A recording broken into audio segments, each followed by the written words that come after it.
All right, let's dive in. This time on the deep dive, we're getting our hands dirty with a topic we can all relate to: deep cleaning. And I bet some of us are more excited than others about that. Yeah, probably. Yeah. But this isn't just wiping down the counters. We're talking about a full-on home refresh. Going deep. Exactly. We've got some awesome source material from Deep Clean Diaries, even a study guide someone sent in. Nice. So we're going to unpack all the benefits of a deep clean, explore the best tactics, and hopefully leave everyone with a new perspective on their spaces. You know what? What I find really interesting is that so many people think they're deep cleaning, but they're really just doing regular upkeep. I see that a lot, yeah. Deep cleaning is a whole other beast. Totally. Deep Clean Diary spells it out. We're talking baseboards, the areas behind appliances, all those forgotten zones that only get attention when something spills or starts to smell. It's amazing what we don't see until we really look, right? Right. And those neglected areas actually impact us in ways we might not realize. Like, it's more than just appearances. Oh, absolutely. There are real consequences to not deep cleaning. So let's get into that why behind the clean. Deep Clean Diaries lays out some pretty compelling benefits. What really stood out to you? The book makes a really strong case that a deep clean is way more than just making your home look good. It's directly connected to your health, your mindset, even the lifespan of your stuff. Yeah, I thought they did a great job of explaining that a deep clean is an investment in well-being, not just another chore on the to-do list. Exactly. They go into detail about how a deep clean can really improve indoor air quality, for example. Okay, yeah. Think about all the dust, the allergens, even bacteria that builds up in those hidden spots we were just talking about. It's kind of gross when you think about it. Totally. And Deep Clean Diaries explains that deep cleaning gets rid of all those irritants, so you're creating a healthier environment.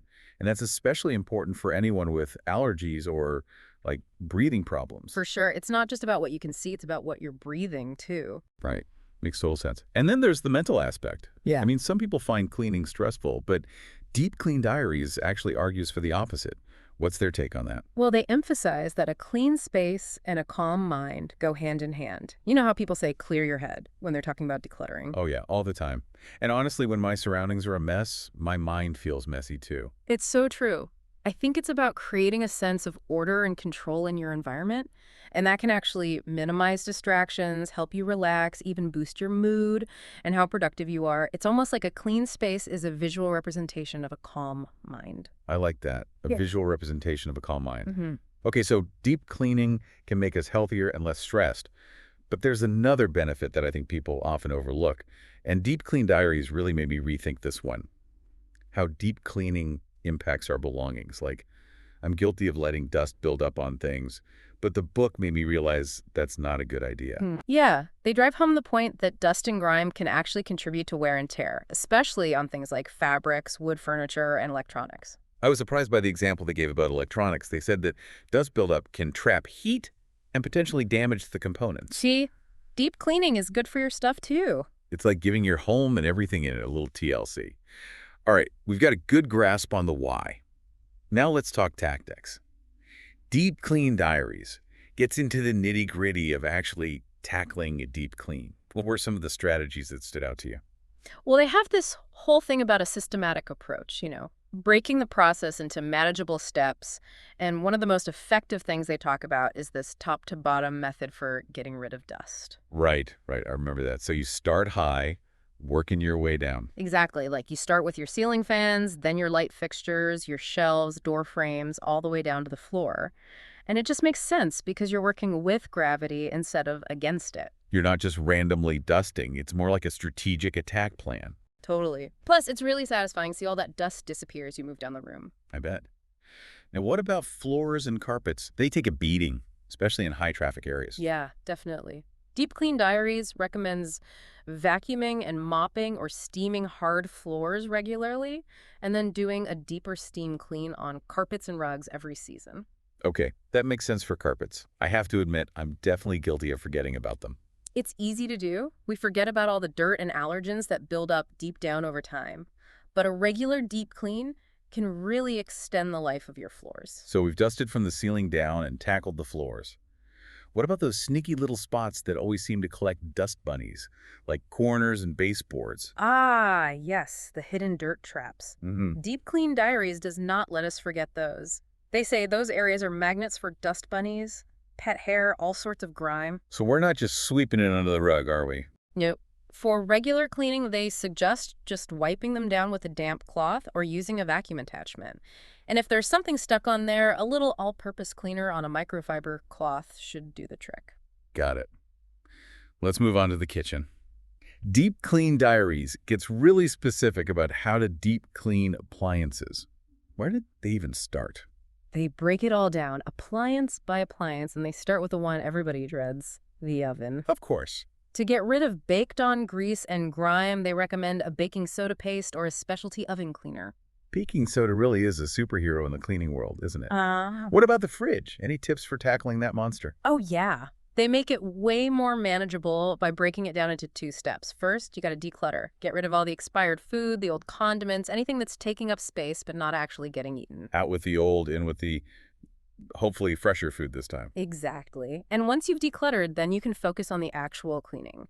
That means taking out all the shelves and bins and giving them a thorough wash. I always dread that part, but it's so satisfying to see a sparkling, clean fridge when you're done.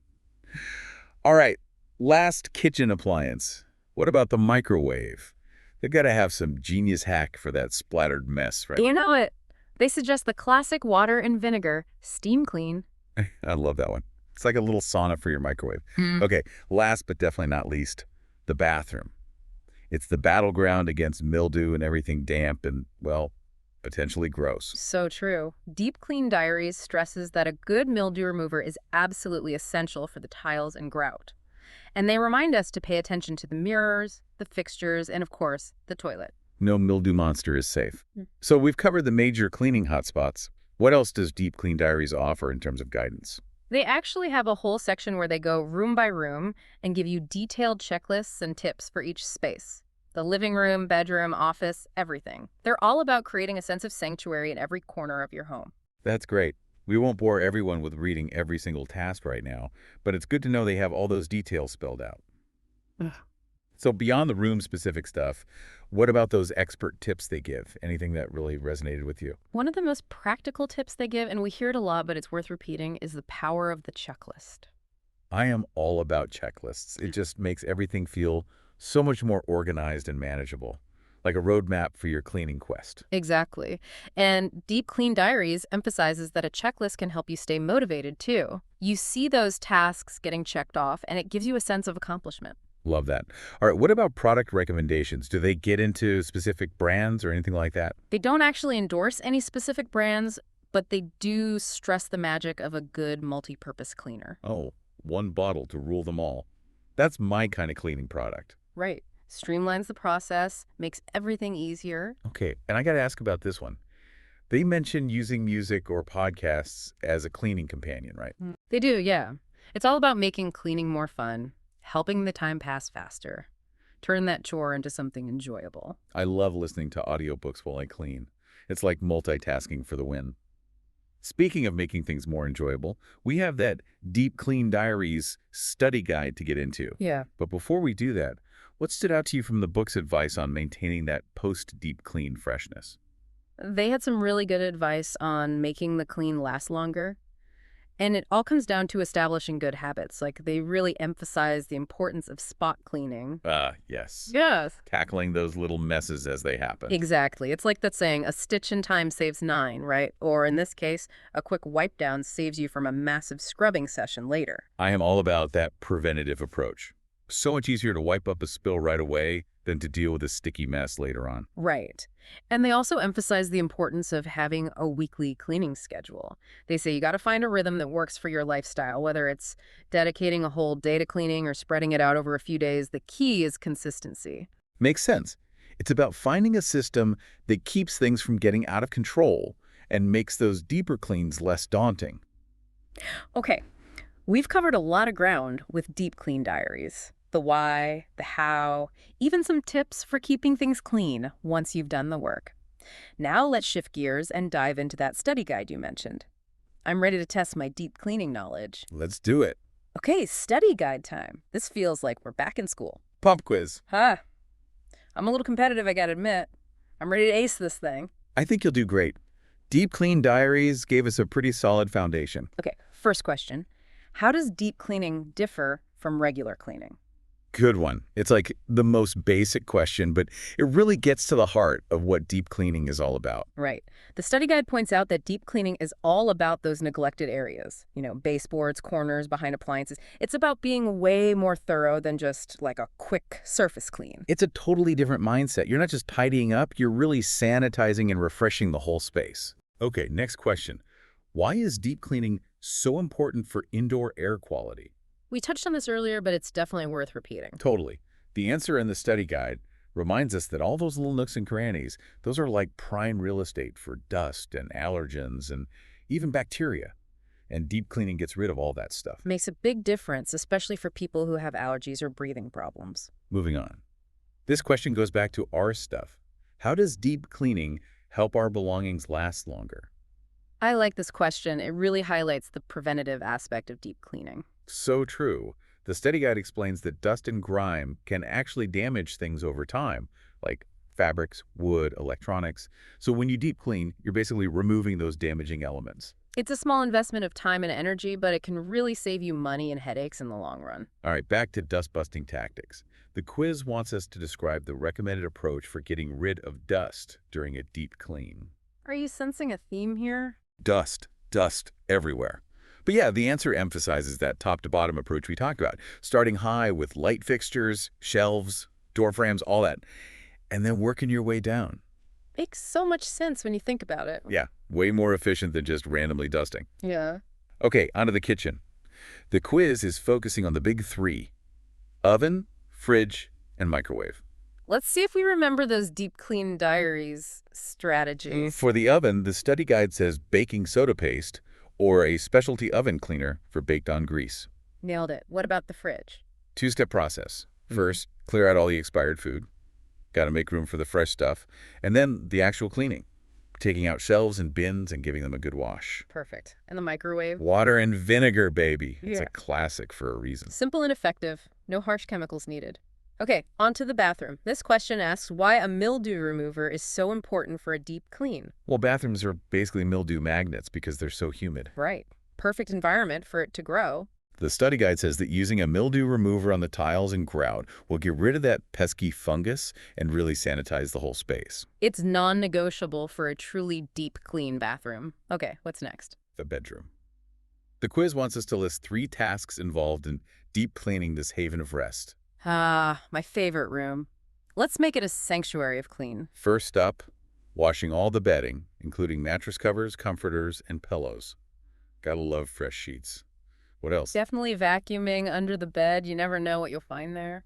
And finally, those drawers and closets. Time to declutter and donate anything we're not using anymore. Out with the old. A clean bedroom equals a peaceful mind. Okay, next question. It's all about checklists. You know how I feel about checklists. They're essential for a reason. The study guide says they basically act as a roadmap for our cleaning adventure. They help us track our progress, stay organized, and feel a sense of accomplishment. I love checking things off a list. It's so motivating, especially for something as big as deep cleaning. All right, what about the music and podcast tip? Yes. The cleaning soundtrack. The quiz wants to know how those things actually enhance the deep cleaning process. I mean, who doesn't love listening to music while they work? The study guide points out that music and podcasts can make cleaning a lot more enjoyable. It helps the time fly by, and it can turn what might feel like a chore into something fun. It's all about finding what works for you, right? Whether it's music, podcasts, or even just peace and quiet. All right, last quiz question. It's all about how to maintain that post-deep clean freshness. We put in all this work, we want to make it last. Exactly. Deep Clean Diaries Yeah. to the rescue again. They recommend 2 key strategies. First up, spot cleaning. Tackle those spills and messes as soon as they happen. Exactly. It's all about being proactive and preventing those little messes from becoming big problems. Like, a tiny spill is way easier to wipe up right away than it is to deal with a huge sticky mess later on. Truth. And the second strategy is to create a weekly cleaning schedule. You got to find a rhythm that works for your life. Right. Whether it's dedicating 1 day a week to cleaning or spreading it out over a few days, it's about consistency and making sure those deep cleans aren't so overwhelming. Regular maintenance is key. All right, quiz complete. How do we think we did? I think we aced it. Definitely. Deep Clean Diaries really prepped us for this. Now, the study guide also includes some really interesting essay questions, and these go beyond just the practical stuff. They really make you think about what deep cleaning means on a deeper level. Ooh, I love that. It's not just about the how-tos, it's about the why. Exactly. This first one really caught my eye. It asks, discuss the psychological and emotional benefits of deep cleaning. How does a clean and organized environment impact mental well-being? That's a great question. We touched on this before, but I think it's definitely worth diving deeper. For sure. Deep Clean Diaries made the connection between a clean space and a calm mind, but I'm curious, what are your thoughts on this? Well, like we were saying, clutter can create this sense of chaos, not just visually, but mentally too. When my surroundings are a mess, I have a hard time focusing. I just don't feel as peaceful. Oh, I totally relate to that. But when everything's clean and organized, it's like my mind can relax too. Right. It's like you're clearing out those mental cobwebs along with the physical ones. I love that analogy. Okay, here's another essay question that caught my attention. It says, compare and contrast deep cleaning with regular cleaning routines. What are the key distinctions in terms of frequency, methods, and outcomes? Ooh, good one. It really gets to the heart of what makes deep cleaning so unique and, I think, so important. We've already talked about how deep cleaning goes way beyond those surface level tasks, but this question is asking us to think about how deep cleaning fits into our overall cleaning strategy. Like, how often should we be deep cleaning versus just doing our regular maintenance cleaning? And are there specific methods that make deep cleaning different? Right, and what are those long-term outcomes that come from putting in that extra effort? Deep Clean Diaries gave us a good framework for figuring that out. We've got the tactics, the tips, and now this study guide to help us really understand it all. It's about taking all this knowledge and applying it to our own lives, creating a cleaning routine that works for us. All right, this last essay question, this one's really interesting. It asks us to consider what it means to deep clean other areas of our lives, beyond our physical spaces. Whoa, okay, so like a metaphorical deep clean. What's the study guide have to say about that? It doesn't give any specific answers. It's more about prompting us to think about how those deep cleaning principles might apply to our digital lives, our relationships, even our own mental and emotional well-being. Okay, I'm intrigued. It's like taking that sense of order and intentionality that we create in our physical space and applying it to all those other areas of our lives that can feel kind of chaotic sometimes. Exactly. So what would it look like to deep clean our inboxes, our social media feeds, all those digital spaces that can feel like they're taking over? It could mean setting some boundaries, maybe unsubscribing from emails and notifications that aren't really serving us, just being more mindful of the content we're consuming and how much time we're spending online. It's like creating a digital sanctuary. Yeah. I love that. Okay, but what about our mental and emotional well-being? What would a deep clean look like for that? That could mean identifying and letting go of negative thought patterns or limiting beliefs that we're holding on to. It could be setting aside time for things like meditation or journaling or even therapy. It's about decluttering our minds, right? Mhm. Making space for more positivity and clarity. Exactly. It's a really interesting concept. It shows us that these principles of deep cleaning, they can extend way beyond just our physical surroundings. Okay, as we wrap up this deep dive into deep cleaning, I want our listeners to feel empowered. We've explored the why, the how, and even the what ifs of deep cleaning. It's all about taking what we've learned and applying it to our own lives in a way that feels good and makes sense for us. And whether it's finally tackling that deep clean of your home, or maybe streamlining your digital world, or even working on creating more mental clarity, it's important to remember that deep cleaning in any form is an investment in your well-being. And don't forget, it's not about perfection, it's about progress. Start small, break those tasks down, and celebrate every win along the way. Who knows? Maybe you'll discover some unexpected benefits along the way. Maybe a calmer mind, more energy, a newfound appreciation for the power of a fresh start. So embrace the deep clean in whatever form it takes for you and see what happens. And that's a wrap on this deep cleaning adventure. Until next time, happy cleaning. May your spaces, both physical and mental, be havens of peace, productivity, and sparkling clarity.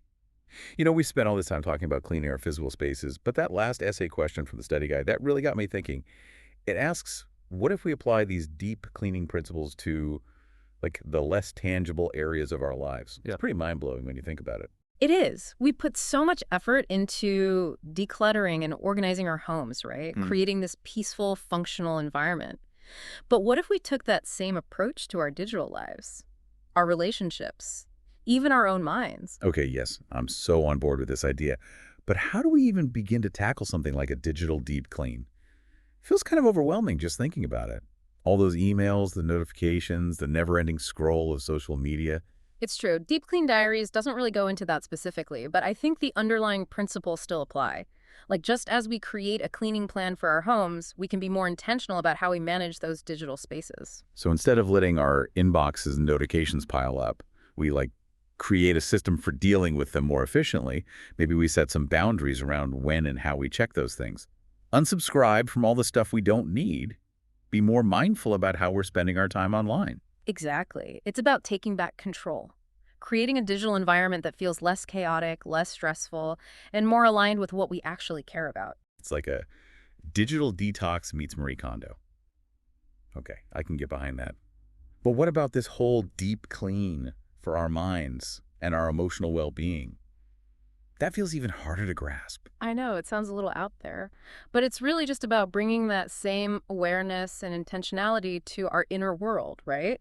Like, just as we declutter our homes and get rid of the stuff we don't need, we can also start to identify and let go of negative thought patterns or limiting beliefs that aren't serving us anymore. Okay, yeah, I like that. It's like getting rid of mental cobwebs. But how do we actually do that? Well, there are a lot of different approaches you could try. Mindfulness practices, things like meditation or journaling, can really help us become more aware of those thoughts and emotions as they're happening. And then, of course, therapy can be incredibly helpful too. It provides that safe space to really explore and challenge those deep-seated beliefs that might be holding us back. It's like giving ourselves permission to let go of the baggage, right? Not just the physical stuff, but the mental and emotional stuff too. Yeah, exactly. It's about creating that space for more positivity, clarity, peace of mind. And honestly, the benefits can be just as impactful as decluttering your home. I love this idea of taking care of our inner world with the same care and attention that we give to our physical spaces. It's really powerful. It's a holistic approach to well-being, right? Yeah. Recognizing that all those different parts of ourselves, our physical, mental, and emotional states, they're all connected. You can't really separate them. So as we wrap up this deep dive into the world of deep cleaning, I think the biggest takeaway for me, and hopefully for our listeners, is this. It's not just about having sparkling countertops and dust-free shelves. It's about creating that sense of order and intentionality in every area of our lives. I totally agree. Whether you're tackling that long overdue deep clean of your home, or you're trying to streamline your digital world, or you're working on creating more mental and emotional clarity, it's all connected. It's about creating a life that feels more aligned with who you are, more peaceful, more authentic. Couldn't have said it better myself. So to our listeners, we say, embrace the deep clean in all its forms. Start small, break those tasks down into manageable steps, and celebrate all the wins along the way. And remember, it's not about being perfect. It's about progress. So be kind to yourself, have fun with it, and see what happens. You might be surprised by what you discover. And that's it for this deep dive into Deep Clean Diaries. Until next time, happy cleaning, everyone. May your spaces, both physical and mental, be havens of peace, productivity, and sparkling clarity.